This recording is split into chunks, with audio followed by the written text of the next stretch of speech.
industry first as an athlete. I was an American football player and not a very good one. I, I I was in college athletics and, and found out very quickly that I lacked a lot of basic athletic things that would allow me to be a better version of myself. But it was a bit too late for me. I was in my early 20s. Injury started to happen, and my body started to break down. So I began to learn a bit about not only how I can make myself a better version of myself, but how to keep myself from being injured. So I became a physiotherapist, and in addition, became a strength conditioning coach. I started getting some things from the strength conditioning world that helped my game late stages, but I also started to see younger guys. The earlier they can get into that, the better. So I thought, man, what a cool combination of background to learn about how to keep those guys from being injured. Number one, how to rehabilitate them from their injury if that happens. But more than that, let's keep them injury free and explosive and powerful and optimized all the time. So it was physiotherapy, it was strength conditioning. I got a great opportunity to work for the Dallas Cowboys of the National Football League, which it got me the exposure to the elite of the elite, the most explosive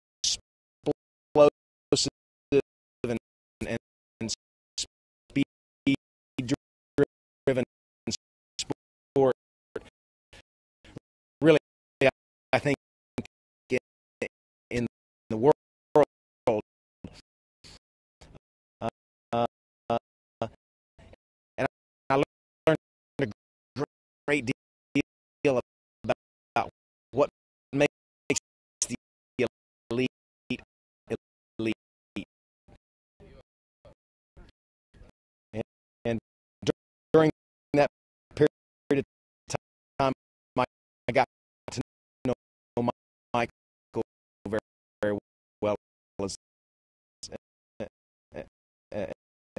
a friend, as a colleague. We decided to come together when Michael's vision of MJP. Hey, let's leverage all those best practices that you've been exposed to in the physio world and the strength conditioning world in your experience with the NFL. Let's leverage all that experience with my background and my experience of what I did to use those things, those modalities to help me break world records. And let's bring that to the masses. Let's start in Texas. And now, what has happened is now we're global. The rest of the world is figured out. I want some of that. I, I think that can help my sport. And so what it's been, it's translated into now is we're going to be on in probably 6 different countries by the end of this this year, and all of them want the same thing. Those raw ingredients for their sport, and that's what Michael John's performance is all about.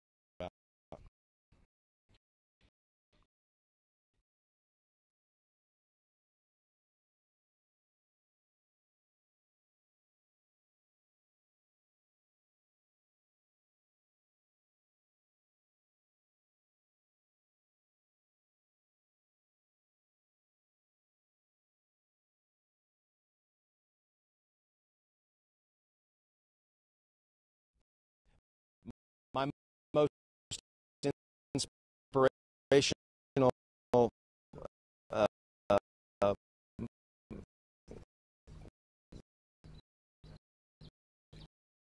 sort of flow comes from coaches that I've had,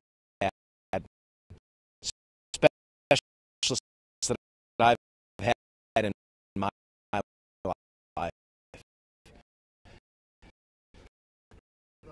that were that were driven, that were passionate, that were obsessed in their own right, whether it be a physio or a strength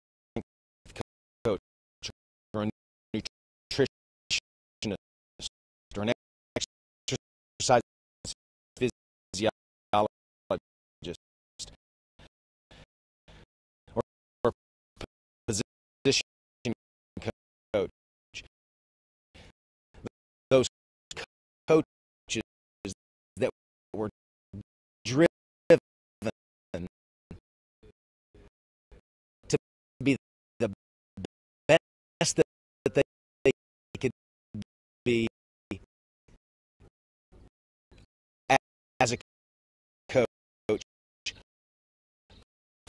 for me. And it was all given back to me as an athlete. That was inspirational to me. I thought, wow, what a special person that takes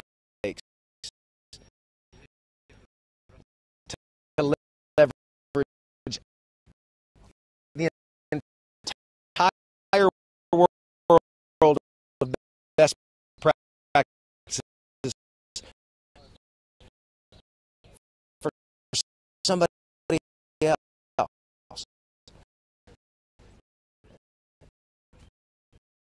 That's inspirational for me. It's it gives me goosebumps to talk about that. But that's why we're coaches. We're not coaches here so we can stand up on the podium with the athlete with the gold medal around our neck.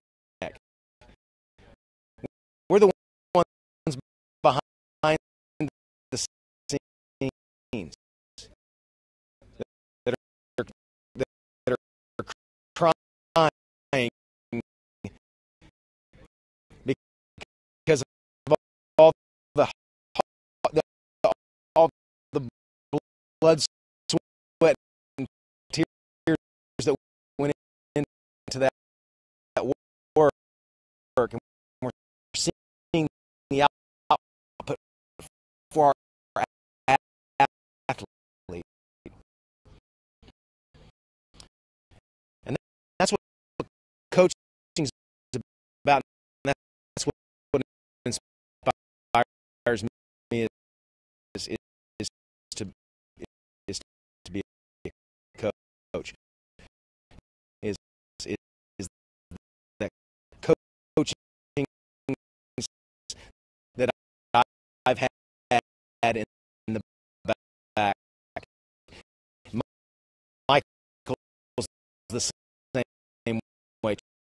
Tremendous coaches, tremendous support team. And that's what we try to leverage here from Michael Johnson's performance is a set of coaches and specialists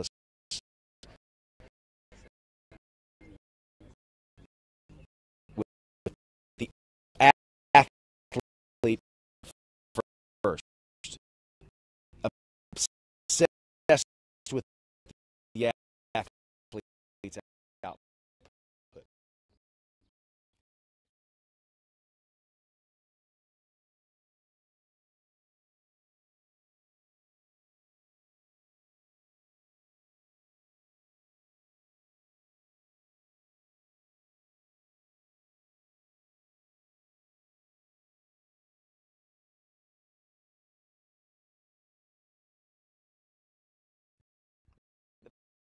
Probably the most important thing is is the thing that keeps me up at night.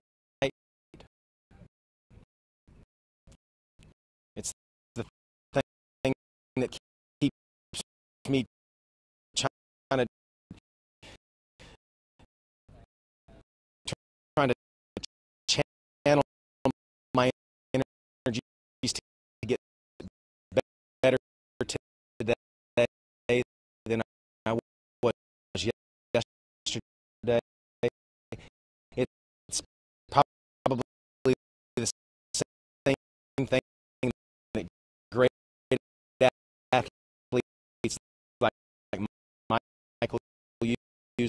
all the time. It is it, it's it,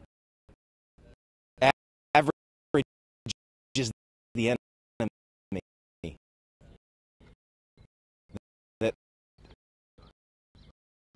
I don't want to ever get comfortable. The minute I feel like I'm comfortable, that I've figured it all out,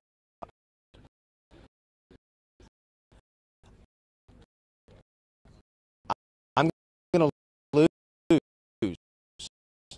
I'm going to lose for my athletes.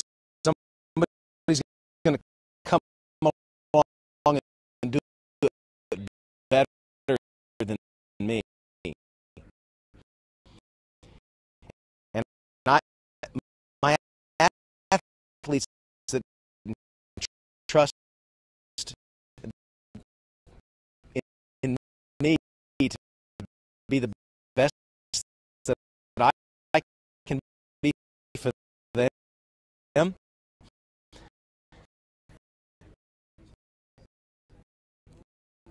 That's not fair. That's not that's that's not genuine. I need to be the best that I can be for my athletes. And so that's probably one of the biggest things that's driving me is, is that fear of average, that that that that complacency or comfort that can come sometimes get to when you reach a certain plateau. I'm never going to reach that ever. I'm never going to be the finished product. And so that drives me, that wakes me up every night in a cold sweat. What am I going to do today to get better from my athlete?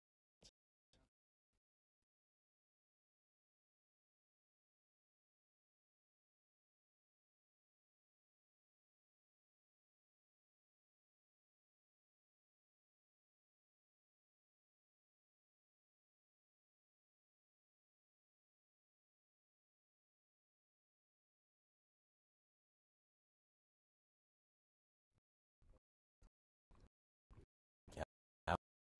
Wow. I get asked a lot, what is my what is my crowning achievement? What is my my most proud moment?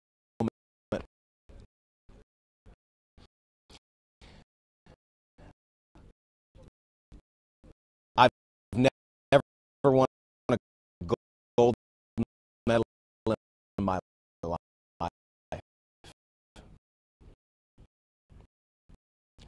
I've never won a championship.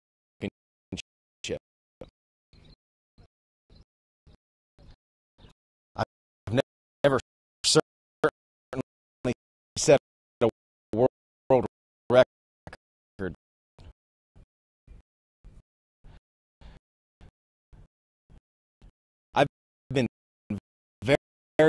very average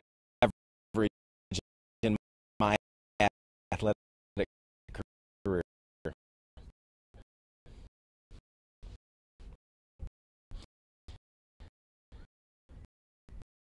But what I get most satisfaction from is the supernatural things that some of the athletes that I work with are able to do. And I say supernatural, not world records and all these greatness that that that that's good too. But it's the 9-year-old athlete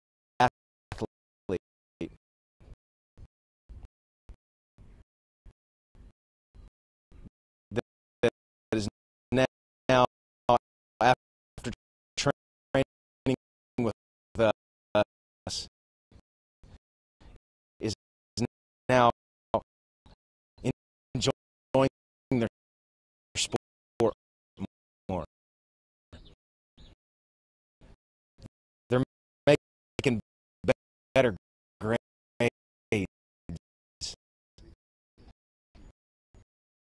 They're, they're walking in with confidence and a smile on their face.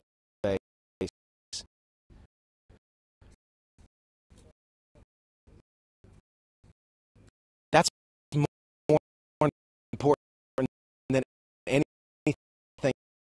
It's more important than anything I've ever done is changing a young person's life in their sport because of my ability to kind of to bleed off some of these best practices that allows them to enjoy their sport better. And for me, those are the big wins.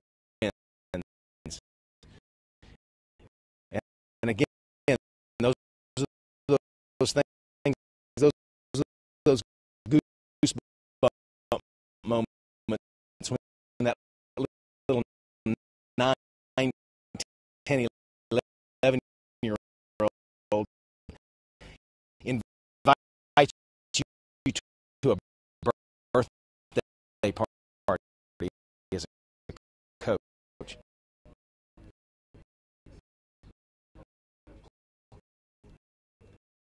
And it's that important. Hey, you're an important part of my life, coach.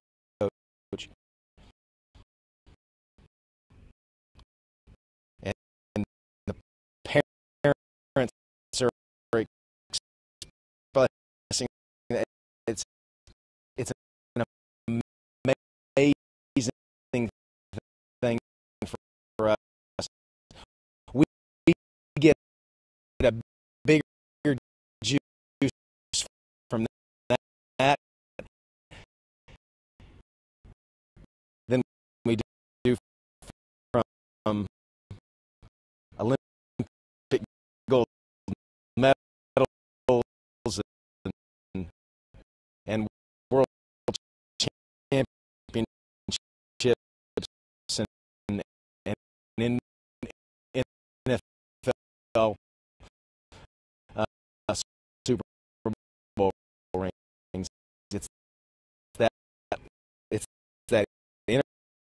interaction with that youth athlete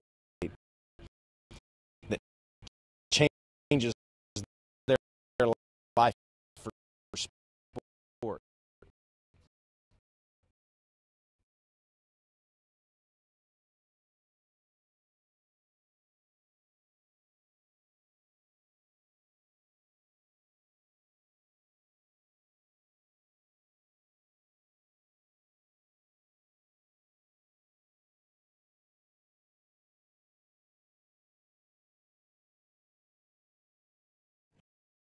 Yeah, being inspirational as a coach is is um, part of it is learned. I think part of it is learned through trial and error and making a lot of mistakes. I've screwed up 20 years of messing up is where I've learned the most valuable lessons for my athletes. But but number one, I think that's important is that we that we have some competency that that we know that we know what is best practice today, and that we also realize kind of in a humble way that what's best practice today maybe just okay practice by tomorrow. So we've got to maintain this level of competence. I think that's number one. Number two is we've got to be consistent.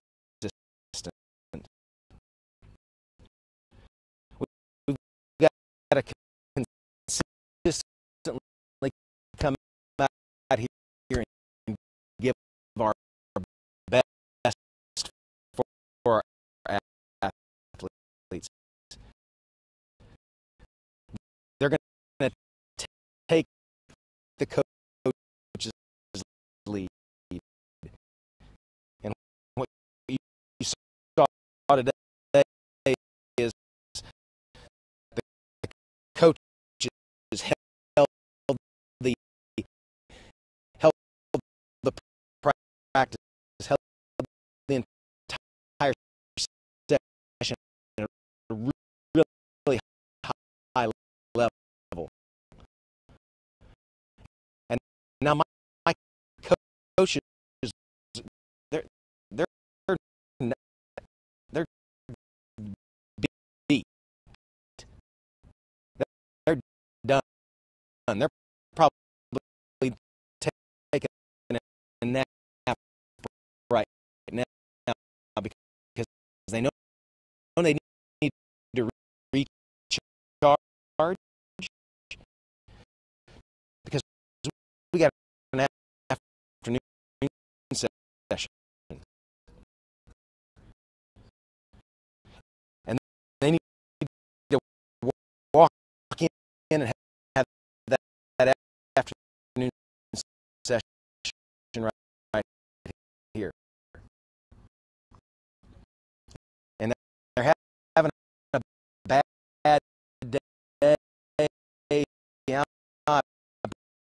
broke up with my girlfriend or whatever, they walk in, they're going to get the juice from the coach. So you got to have that consistency.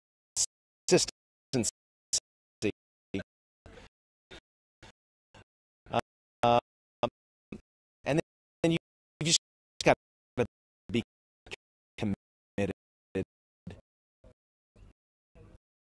I mean, there's nothing I hate worse than a coach that's just a tourist. I think coaching apathy is something that I want to fight against. If you're a coach,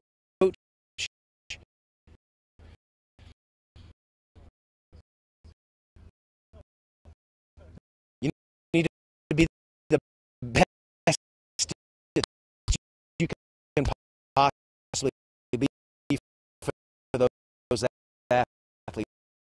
They're looking for you for inspiration. And if you're just coaching to be,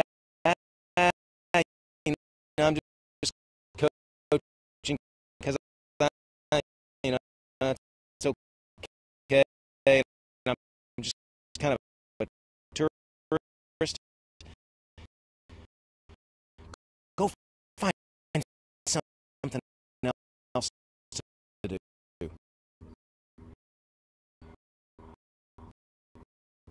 This is a passion. This is an obsession for us as coaches. And I need more obsessed coaches. And so I think that that competency, that consistency, and then that really that deep that deep drive, that that thing that with wells up within you that says, you know what, this is the most important thing that I'm going to do today is the interaction I have with these athletes. And I think you get those three elements involved, and you're going to you're going to become a, a really high level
some elite strength conditioning coaches that are in the United States.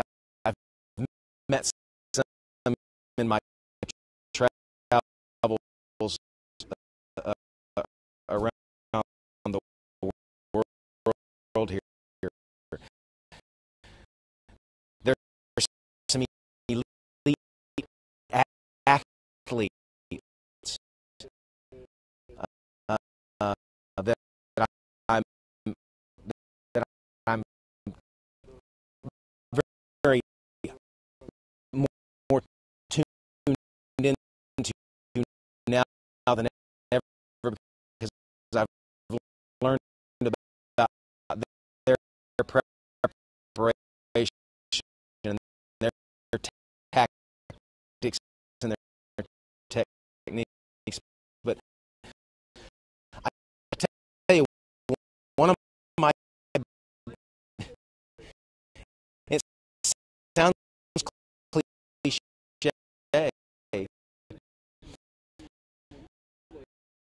and he's not as much a role model as he is.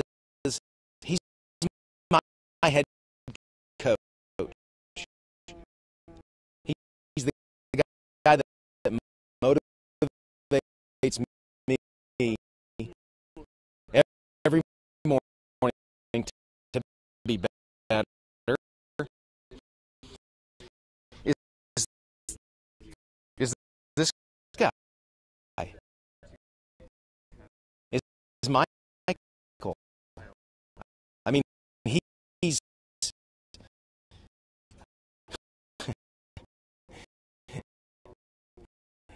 he exudes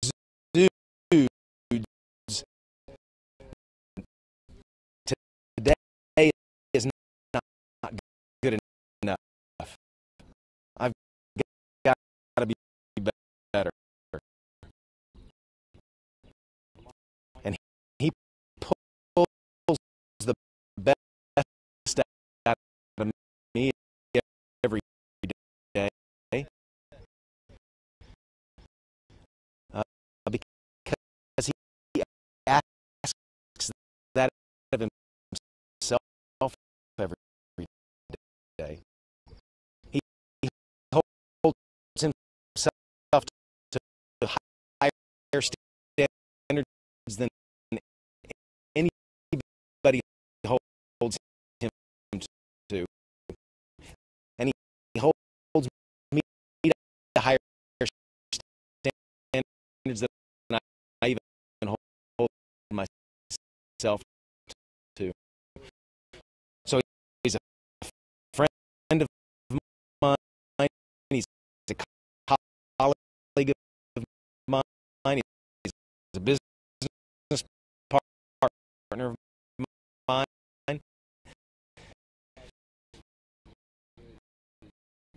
But he is. He's my head coach. And he's the guy that pushes me. He pushed me today. He made me better today by what he did. And I'm going to